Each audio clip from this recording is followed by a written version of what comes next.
A violent attack has left 14 people injured at a shopping mall in Chiba, Japan. Emergency services responded to the scene. Reports confirm a 25-year-old man used a knife and a liquid spray to target shoppers. At least 10 people suffered stab wounds, while others were treated for chemical exposure. Local police arrested the suspect on the spot, on charges of attempted murder. The Chiba Prefectural Police stated they are investigating the motive behind the assault. Security cordons remain in place around the mall, as forensic teams collect evidence. The injured were rushed to nearby hospitals, and 3 are reportedly in serious condition. Officers are currently questioning the suspect to determine if this was a random act. 2 men found guilty yesterday at Preston Crown Court. Walid Saadaoui, 38, and Amar Hussein, 52. Convicted of preparing terrorism acts from Dec 2023 to May 2024. They plotted to kill hundreds of Jews in Manchester using smuggled AK-47 rifles, pistols, and ammunition. Inspired by Islamic State. Prosecutors say it could have been the deadliest attack in UK history. Undercover police stopped them during weapon handoff. Saadoui's brother Bilal, 36, guilty of not disclosing info. Greater Manchester Police said, plot would cause unimaginable damage. Deep hatred drove them. Jewish community praises police for foiling gun plot. Jewish Representative Council warns government on root causes. No sentencing date yet. Police credit undercover op with saving lives. Accused surveilled Doverport and Jewish areas in North Manchester. Saadaoui sold home for weapon funds. They saw Christians as bonus targets. Crown Prosecution Service says it is a deliberate mass casualty plan. Turkish security forces have launched a massive counter-terrorism operation. Police in Istanbul arrested 115 suspects. Authorities confirm those detained are linked to the Islamic State group. Intelligence reports indicate the suspects were plotting holiday attacks. Targets included non-Muslim communities during Christmas and New Year events. Interior Minister Yerlikaya stated that the raids spanned multiple districts.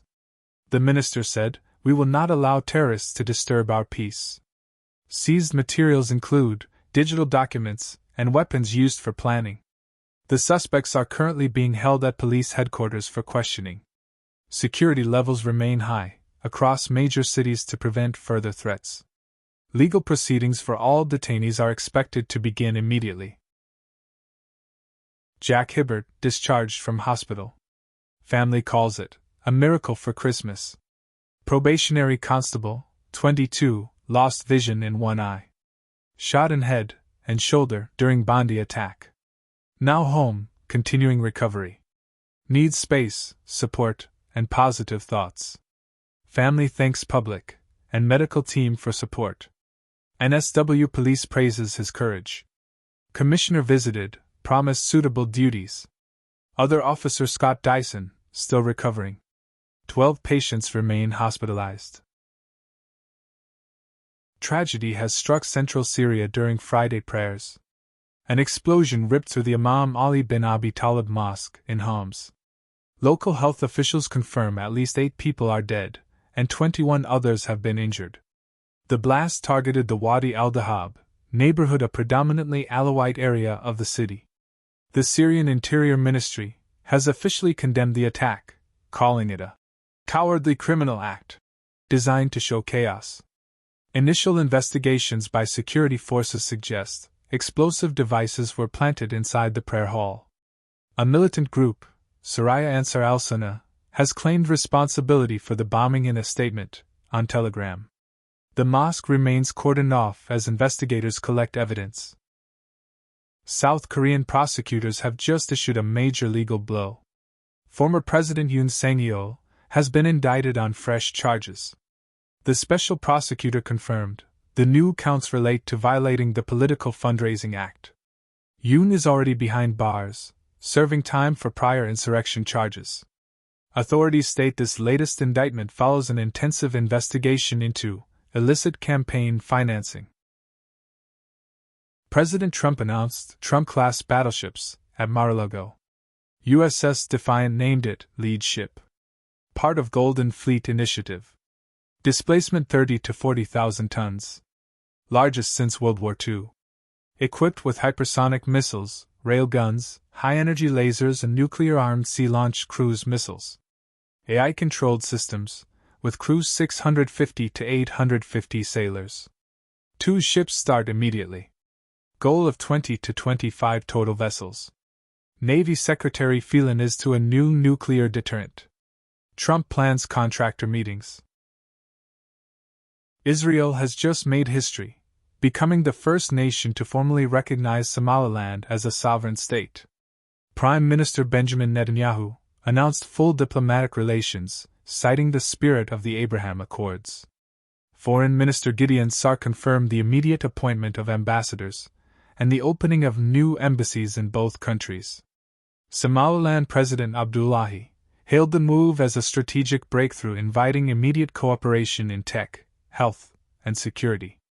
However, the decision has triggered a wave of swift condemnation. Somalia, Egypt, and Turkey have officially rejected the move, affirming their support for Somalia's territorial integrity.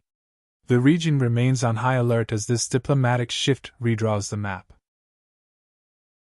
Tributes are pouring in for a 13-year-old British boy. Alfie Hallett was found with fatal stab wounds in the Tomar region of central Portugal.